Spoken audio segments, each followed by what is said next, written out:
Jim, you've already introduced yourself this morning, so I'll tell you what, could you just introduce yourself with your other hat on around poverty and prevention agenda?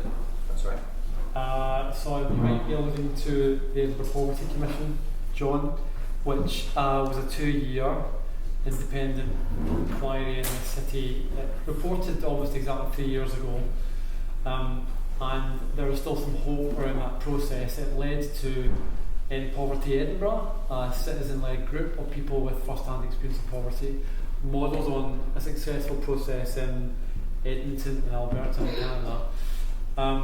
And it was 2 years, 1,000 conversations. Almost every one of them agreed on one thing in this city: it's about housing. You cannot solve poverty in Edinburgh without addressing the fact that 1 in 3 families in this city are in poverty only because of their housing costs. So, solving that, which is not easy, but solving that has a bigger part to play in solving poverty here than is true for Scotland as a whole. There are some other qualities or principles that you need to have in any lifting neighbourhoods out of poverty programme. One, I think, is to spot the abundance that surrounds us. We are locked into a mindset about scarcity, not enough money to go around. This city is remarkably wealthy. The issue is too much of the wealth is locked for private good rather than for public good. So how do we start to change systems that challenge property hoarding, land speculation, high intensive carbon activities, and so on and so forth?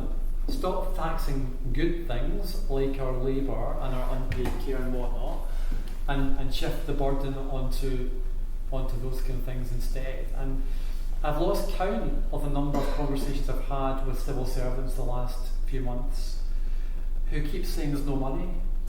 Well, £52.8 billion was in the last Scottish budget. There is enough money in this country to solve poverty, which is not to say we don't need more to do it better. The problem is too much of it is locked into, like I said this morning, expensive, wasteful, bureaucratic systems that don't move families forward in terms of well-being. Maybe we'll get into this a bit later, but we absolutely have enough evidence of cheaper, faster, better approaches which help people to get close to getting out of poverty than often what people are offered. And we need to find ways of unsticking the money that often is in the wrong places. And people who are often locked into those systems doing jobs that are a bit of emergency when you want to be working in different ways, finding ways to liberate that human desire to work more effectively. But when you boil it down, you can't do this without attending to housing, income, costs, and a sense of the future, which is about, for many people, education and good work. And for those who can't access those opportunities, we need to make sure we are removing the penalties that, for example, disabled people and carers in particular still face today. Thanks, Jim. Cath, do you want to introduce yourself? Introduce what kind of work you do as well, maybe? Okay, thanks, John, and thanks for inviting me. It's almost like Jim, you've just set up what I was thinking, so that's brilliant. Oh, well, we'll move on, right? Ancha.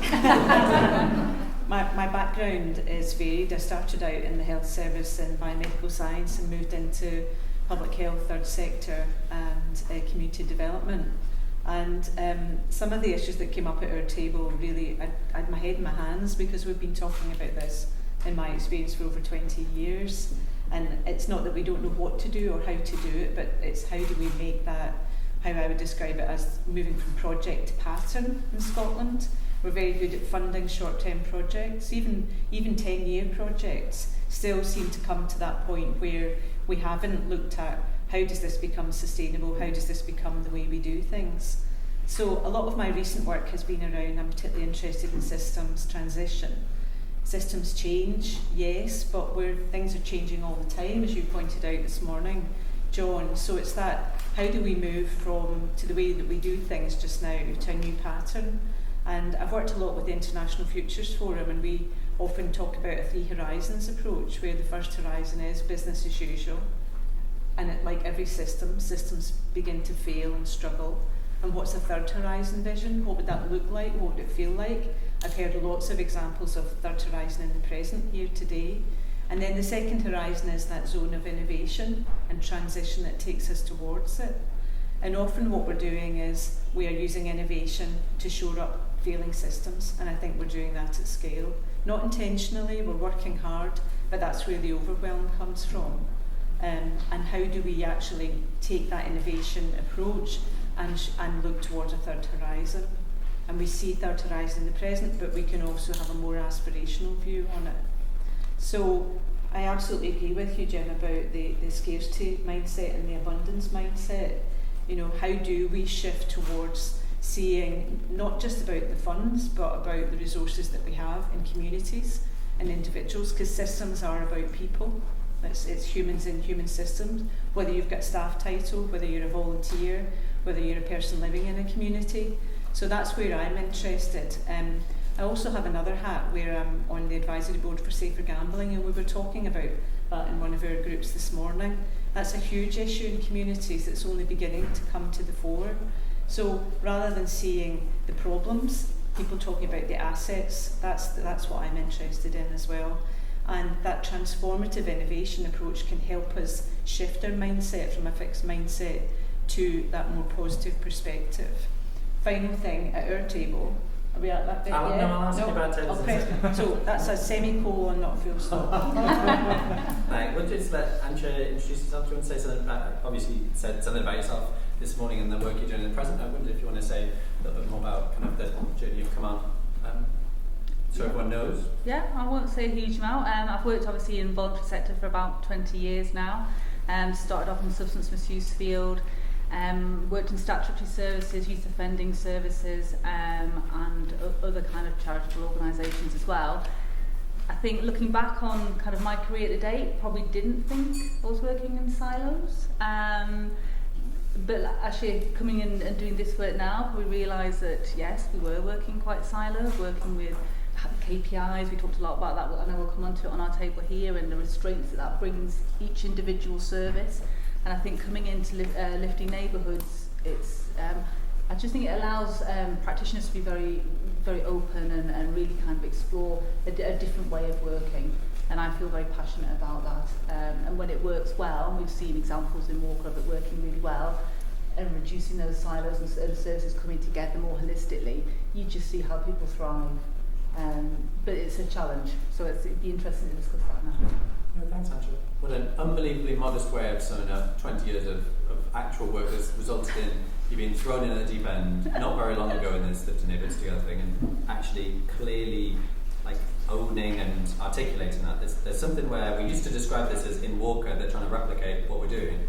We can't do that. Like, this is basically Ancha has taken something and run with it and created this huge flourishing project there that's doing really, really well, and we deserve no credit for it. It comes from within, if you see what I mean. And when you find these people that have the kind of ambition and kind of connections between ideas, let them be the ones who lead the way.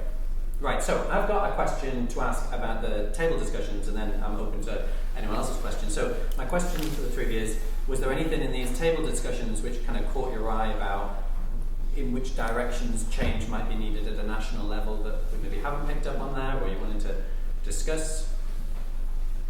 Cath, you were keen to come in a second ago, so sure. You jump in with that. We talked about a number of things, but towards the end, I think we were kind of beginning to get to the heart of it, is how we view each other, and this kind of, we seem to have become very good at the negative discussion and seeing the other in others, and what might be behind that. And we were saying a little bit about what's really driving that is fear and stoking of fear. And I guess it comes back to the scarcity mindset. If you're feeling that there's not enough, then you're making decisions from a position of fear, as opposed to if it's a fear and love loop. When we're in a love loop where we see the common humanity in others and we feel that there are resources that we can draw on in community, then we're less likely to see that othering. And the effects of social media, the effects of the press, and how others are depicted. And we talked a lot about housing. Maybe Jim, you want to say a bit more about that? You were talking about one area in particular. But housing, you're seen as a good citizen if you're a homeowner, whereas if you're renting and you can't afford, then there's a different point of view in society about who you are as an individual. And how do we begin to look at what are the operating systems that are running? What would we have to believe to keep doing the things that we know aren't working? And we've done a lot of work around systems change, helping people to surface what are those assumptions, and practitioners in particular in statutory services. Why do we keep doing what we do even though we know it's not working? And sometimes some of the issues that are surfaced are, inequalities, are they inevitable? Of course not, but is that some of the assumptions? How can we have a grown-up conversation with the public about scarcity of resources and spend? Well, go ahead and do it. What's holding you back? And we talked a bit about data sharing. There's a perception that, of GDPR, but actually in the NHS, for example, there's a perception that the data is already shared.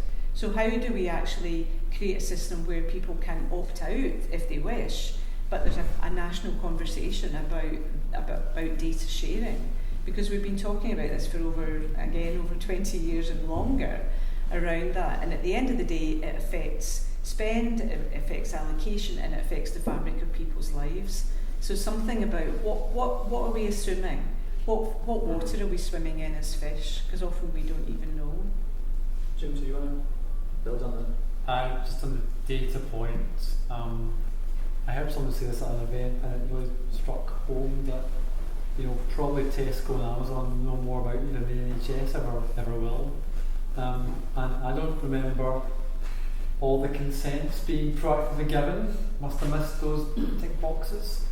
I think it comes down to purpose. I think if people understand the purpose and the safeguards around data sharing, I think Cath's right. Most people assume their data is being shared within public services when it probably isn't.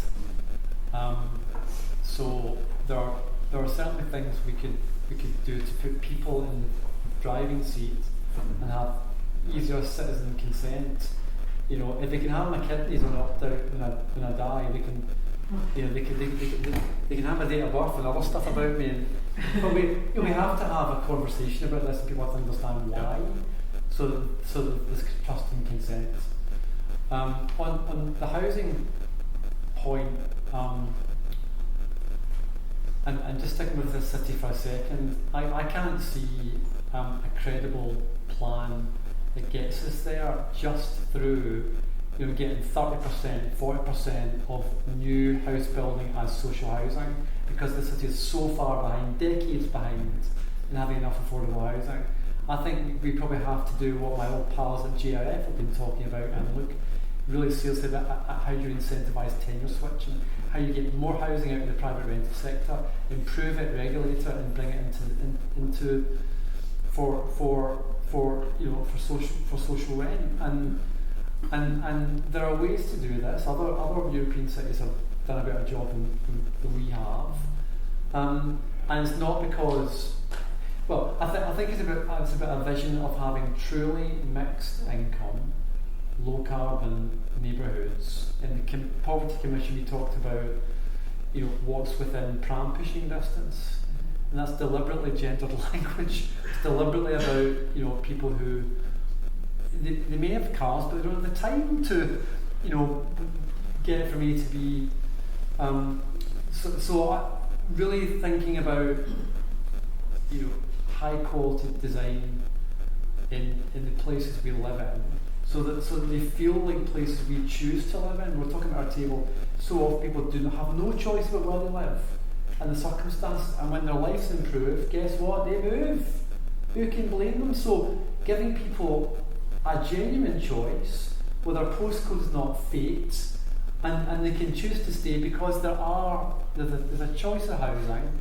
You know, the services are good. A lot of this is about schools and connectivity, and the other thing, this is not asking for the moon. This, many of our neighbours are much closer to living in this in reality than we seem to be at the moment. This is doable, but only if we're willing to, turn our decision making inside out and put people at the heart of it, and get money and power out of the cells that they tend to stick in. And you mentioned Castlemilk as a good example, Jim. Well, maybe a semi-good example. I mean, there are places in, anyone who remembers back to the late 80s, New Life for Urban Scotland, and those big, very large council estates, 95% social housing, and lots of what happened in those estates failed people bluntly, time after time. You take somewhere like Castlemilk in Glasgow, what's really striking about it is the population started to go back up. Because it got some things right, not everything, but it got some things right about mix of housing, and there's a lot still to fix around retail and about connectivity, but people, when they had a choice, many chose to stay, whereas their parents would have chosen to leave. There's something about that kind of example that isn't just about clearance. Is about children choosing to come back to where their parents used to live, and a lot of it's to do with affordable housing. And so understanding the trajectories places travel on over time. Some get stuck and never seem to improve. Some move up and down, and it's kind of understanding what's the kind of motive force in a place, and how much of that has to do with housing, how much of it has to do with having good employers, and what's the role, coming back to your slide, John, what's the role of excellent public services? I think there's a real limit, if I'm honest, to just joining up service land, to just integrating public services, because what if they're still not delivering what people need, even when they're joined up? We have to look beyond that and recognise that many people don't want to be sucked into services. They want to find solutions, in their families and friendship circles and their neighbourhoods. And how do we enable more of that to happen? Thanks, Jim. I really like drawing on examples like Castlemilk, where there's something about work from decades ago gets completely forgotten and lost, and sometimes that's sometimes there's good and bad, and either you forget the good or the bad or both. But it certainly all gets forgotten, and actually a lot of my saying that we should be pitching for extra money in deprived areas. I mean, if you just rebranded it and took us back a few years, you'd call it urban aid, wouldn't you? You'd be like, oh, let's have an urban aid program, but not done in a managerial way. Let's do it in a like a more 21st century, like at least this kind of learning consensus we come to around what works. And I just think there's so many bits there that we don't remember, and part of that's because I was wearing nappies at the time you're describing. Jim, no two ways about it. So, Ancha, anything from the discussion on your table before we go for questions from the audience? We had some great conversations really about kind of trusting in organisations, and what we saw through COVID time really around, when you've been provided to the third sector without a lot of the constraints of KPIs and the trust that actually what to do in your community that's needed during COVID, go on and do it. And some of the great work that came out of that as well. And then going back to, obviously we've had discussions this morning around KPIs and the restrictions of that for services. But really that need to kind of really open that up and how that can be really sort of beneficial for communities. And just to be brave as well. Some of the comments there was, we need to be brave in what we're doing with services as well. And we talked a little bit around kind of, the benefits of having everything in one place, like a one-stop shop, but also how that has to be coordinated. Going back to your point this morning, John, about, in Lifting Neighbourhoods in Walker, we have that coordination, we have that holistic conversation first before introducing people to the next services. Because if it's just a one-stop shop made up of different services, people again get lost. They're telling a story each time, they're getting lost within that. So still having that coordination where people feel that they're nurtured and supported in then accessing the range of different services. We had some great conversations around that, and also the need for thinking around diversity in different cultures and languages. We had some good conversations about that, and knowledge being the important part of that as well, and using some community resources. I know in the neighbourhoods in Walker we have a community member who's from the Ethiopian community. You'd have seen her on the video, who actually brings people in and she translates. And she's just done that because she wants to do that. She wants to support her community. So it you know, thinking about what those community assets are as well, and helping people to grow within that too. Great, thanks. Jim, were you about to say something? Yeah. You're looking pensive, but maybe that's your resting place. Just briefly, I mean, when you boil it down, you said systems are people and how we come together and walk together or don't. You know, this is emotional labour. This is bloody hard work, especially at the moment. I mean, we know how tough it is for the people we're serving. It's also tough for our workforce, really tough. And I'm struck by what we're seeing in terms of a pattern of mental distress coming through our grant applications. And the hopeful thing is, you know, we've got good examples of how you can build confidence amongst GPs not to put adolescents on long CAMHS waiting lists when that is not always needed, but it's a bit of a blunt instrument and parents are really fearful, so we know why it happens, but to refer into fast, cheap, local, whole family, whole community interventions like Children First worked with us on through the West. Result 700 young people, mainly girls, not put on a CAMHS waiting list, almost all of them thriving through alternative support. So when I say emotional labour, it's attending to you know, how tough people are finding things from a very young age often, but also, you know, if we can help to bring forward really practical, tangible alternatives, I think people are desperate for them. Sure. Right, does anyone, if you've got a question of any sort, really pop your hand up and someone with a microphone will come over, just because I'm conscious that sometimes it's hard to understand what people's questions are. If anyone's got any questions, Vincent?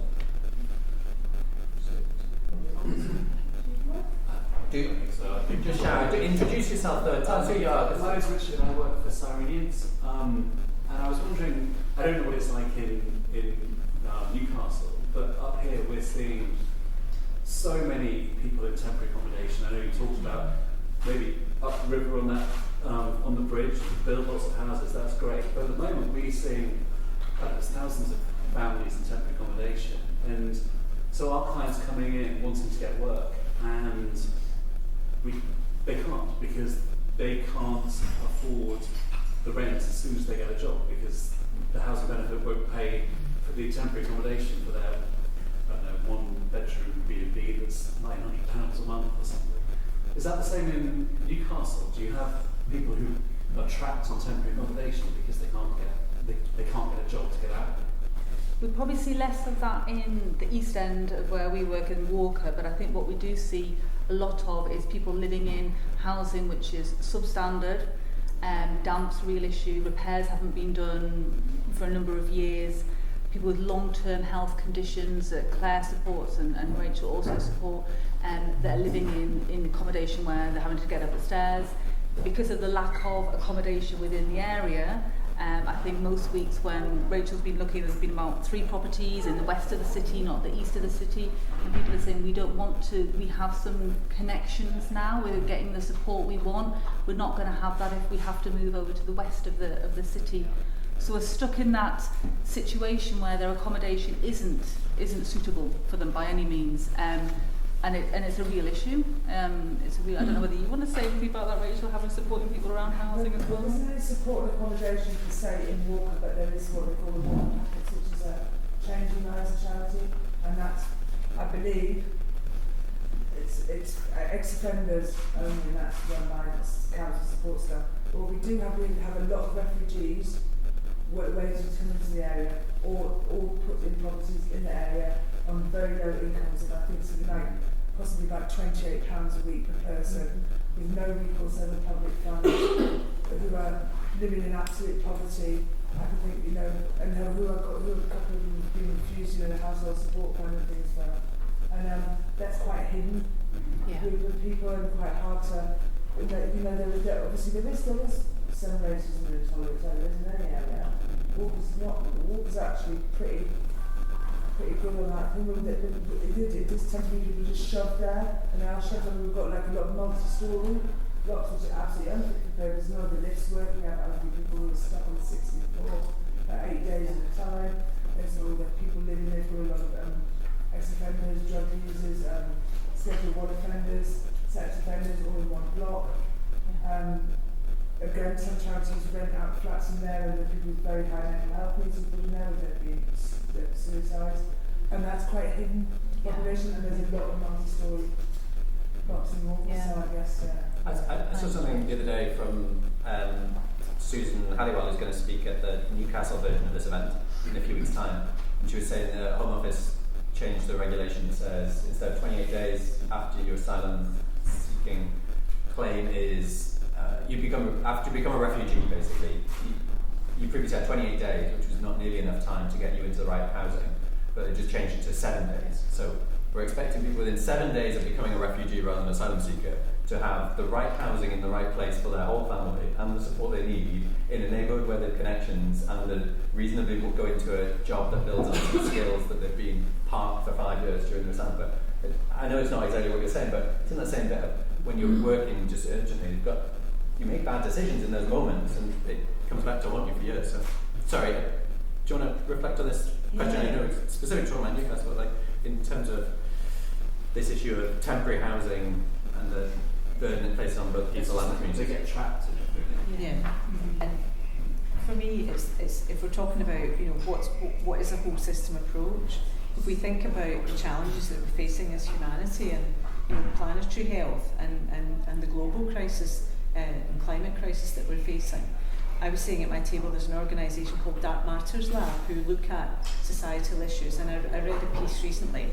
This is a completely simplistic summary of it, but you know, often the barrier to that abundance mindset is not about time and money and resources, it's about imagination and willingness to let go of some of the things that we're wedded to, you know, that hospice worker for the dying and the midwife for what's to come.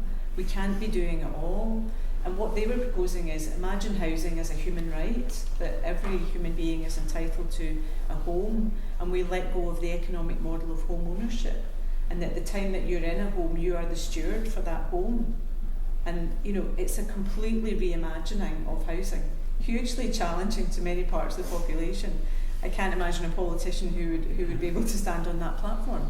But if we are serious about solving some of these issues, those micro, you know, navigating those bridges across take up a lot of time and energy. That's where the moral injury and the burnout and the overwhelm, because we're bringing the mindset that created the problems to try and solve it. So, you know, how do we get a space for a conversation where that reimagining is not fantasy?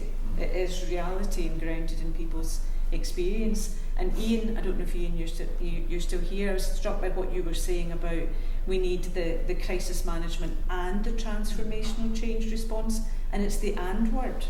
You know, and often we're pitted against each other as you can have this or you can have that, but you can't have both. But it's the and that is part of the solution to I think unlocking some of this landscape that we're talking about. I'm going to be really mean and not bring Jim in, so we can have a different question if that's right. Anyone else got a question? I know I have something I want to ask, but anyone pop your hand up in your microphone, will come your way. Just time for a couple more. Well, the question I've been wanting to talk about actually is, you made me think about this, Cath, in your introduction. So, what do we know about how we talk a bit about system change today, and the sort of processes and ways of doing system change? And I started talking with a rather naive head about one of them.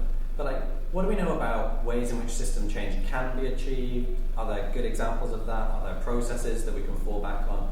People we can bring up who are like, yeah, they know how to go about supporting people through system change. Have you good examples of how system change can happen in practice that's more than just kind of sticking fast? Sure. Obviously confidentiality around clients, but the International Futures Forum that I've been working with extensively have really kind of developed this practice of transformative innovation that's not only about the theory but actually begins to take you through how do you do it, what does that practice look like, and this underlying belief that these 21st century competencies are actually innate in all of us, but how do we create the conditions where people can live their lives, can be practitioners, volunteers, community members, parents, all aspects of humanity, where we can actually evoke and do that. And I think that's what we're talking about today. So there is the short answer, there is a practice. One example that I can think of, it was a large third sector organisation, social sector organisation, as you said, Jim, I like it, in Scotland, and works across Great Britain. We worked with them recently, did a bit of Three Horizons thinking, then met the person that had commissioned us a few months later. How's it going? And she said, at first we were thinking, where's this taking us? And then she said, actually, it helped us to disinvest from something that's been our pet project. It was an H2 minus. We realised we were shoring up, with good intention, an H1 system that was already failing, and we disinvested from it. And we're now investing that in much more future thinking, third horizon, H2 plus. And you don't always get to hear, you can come in and you can do stuff, but that was a real practical example in a very difficult set of circumstances. So that was encouraging. If you don't know what Cath's talking about when she's saying H3 and stuff, I would recommend looking it up. It's a process we've been using at Community Renewal for quite a long time, but just this year we built on our vision internally. It's absolutely worth the time to look it up. In the same way, I always point people like ULab and the Presencing Institute stuff. So, Jim, any thoughts on the process by which system change either does or maybe doesn't happen sometimes, and what can help make change happen as opposed to just new projects being laid on top? I'll give you another example that's helpful.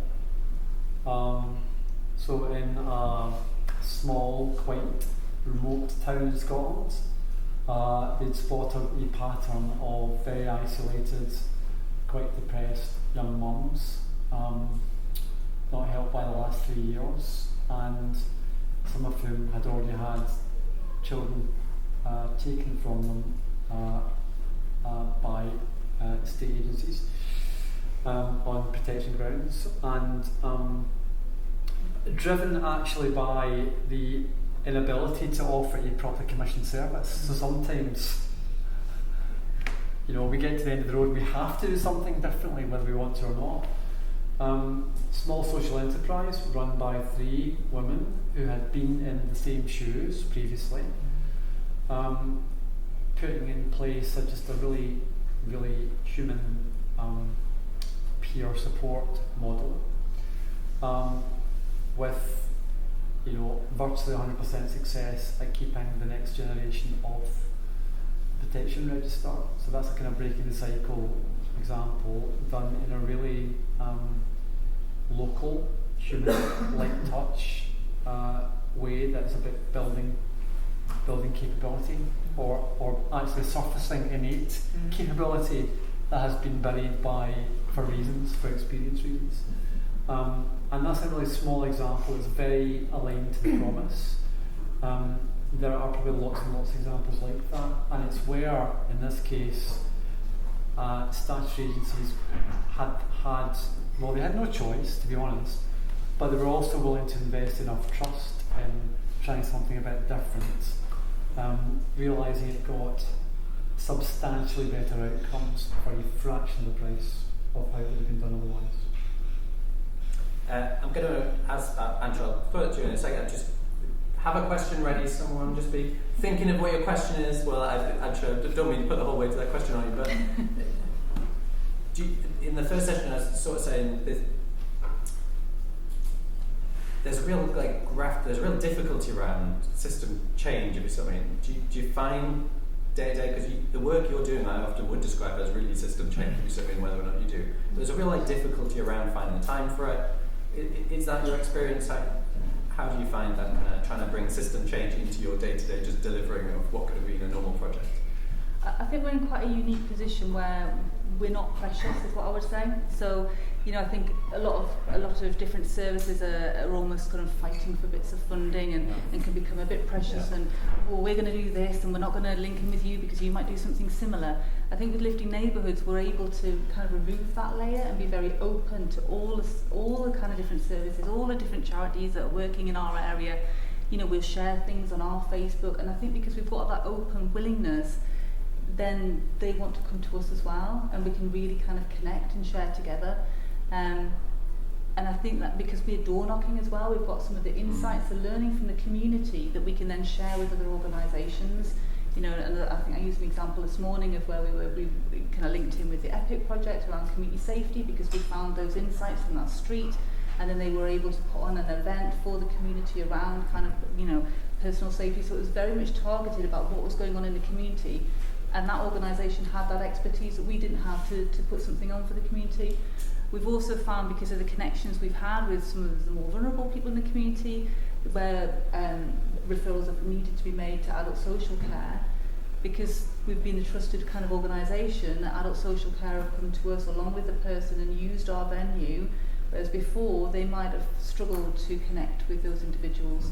So we've been able to kind of, link in the statutory service as well, again, because we've got that openness and that, to share what we've got, to share the venue. So I think for me that's really helped us with kind of the system change, definitely. Thanks, Ancha. Okay, one question from someone, and then we'll call it day. Microphone. I probably don't need a microphone. You can shout. I've got one of those voices. Does the panel think that it's time for us in the social sector to be a bit bolder? So we had an interesting conversation at our table about a fair amount of self-censure that goes on about what is and isn't possible, and that during COVID lots of things happened that hitherto had previously been told to us were completely impossible. Rises in benefits, people being accommodated regardless of immigration status, all of that kind of stuff. And that we worried sort of collectively, we let that slide a little. Is there a moment where we could get angry and a bit more political as a social sector, be a little bit bolder? Great. Can I go to you, Ancha, first, if you don't mind? Yeah, but I like that bold. Again, I think as Lifting Neighbourhoods, we are in a unique position where we can be bold. We can listen to people on the doors, and if they say they would like something, we can kind of make it happen fairly quickly, talk to other people, connect with people, and then we see that does create that empowerment in the community, and it really does work. So I think it's probably easier said than done, because I guess we're in that unique position. Not a lot in some other services, I don't know, yourself, maybe the confinements, again, coming back to KPIs and targets, whether those confinements prevent some of that, creativity and openness to be bold. I don't know, that's maybe a question back, but I think we see the benefits of being able to do that, and a very passionate team to do that as well. I mean, obviously I've got Claire and Rachel here today, but we're all very passionate and really do work hard with that passion. So again, I think that boldness to do that and think outside the box makes a difference. Cath? Definitely would be my one word answer. I think it was you, John, said this morning, third sector, social sector, owning much more of our strengths, taking our own medicine, showing that we have a high sense of agency with an acknowledgement of uncertainty, because the social sector is, way more uncertain. You're talking about competition. A lot of that is driven by short-term funding, scarcity of resources, etc., etc. And the and part of that would be, and also looking at what's the third horizon for social sector, because, Jim, you and I have had this conversation, good, bad and indifferent, not this idea of, third sector, all good. We, what would be a reimagined and a strengthened, more collaborative, probably, third sector that builds on the strength, and to be more bolder in the space, definitely. Thanks, Deborah, for the toughest question right at the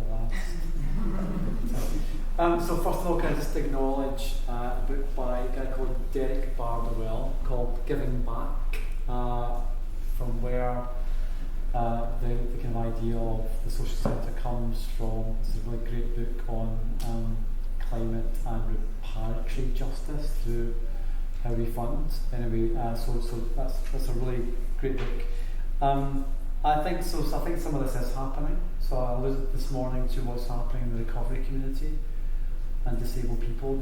There's a lot of anger, and what I think is interesting about it is it's being turned into people are also framing for solutions. They're not just saying we should stop doing that, and instead are offering. People are telling us if we did it this way, it would be better. So I think that's the trick. I think it is, shine a light in darkness by calling out what's wrong, but also by offering to get alongside people and to kind of co-design better things, because there are tons of better things. I think sometimes the biggest challenge we've got with poverty in this country is not that people don't believe it's real and costly and damaging, it's people don't believe it's solvable. And of course it's solvable. Child poverty in Finland is 5%. It's 25% here. So, there's a long way to go before we think we've run out of road. So I think we have some responsibility to use our voice, to avoid co-option, strengthen numbers, frame for solutions, but also to make an offer of help, because when you boil it down, even government ministers mostly are human and mostly are frustrated, and they're looking a way out of the trap as well, I believe, in most cases. So let's do our very best to give them some of that. Thanks, Jim. I'm just going to chuck my one sentence in is, I'm conscious my life could be much easier and our organisation could be 10 times as big if we towed the line a bit more. So, but well before I was involved, we weren't an organisation that did that, because we were going to go the harder road. But it feels like a time that people can be a wee bit more open in Scotland. I feel like in the work I've done in Newcastle, everyone in Newcastle so vocally can complain about Westminster. It's great, like you can be very open in your criticism, wear that on your sleeve a little bit more than you can here, I think.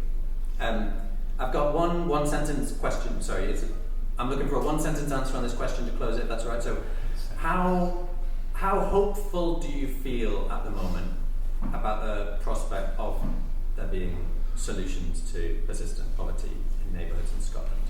So how hopeful do you feel that there are solutions out there and you can get towards that? I know you just started saying that, Jim, but I want to kind of everyone's buying and like, you feeling hopeful?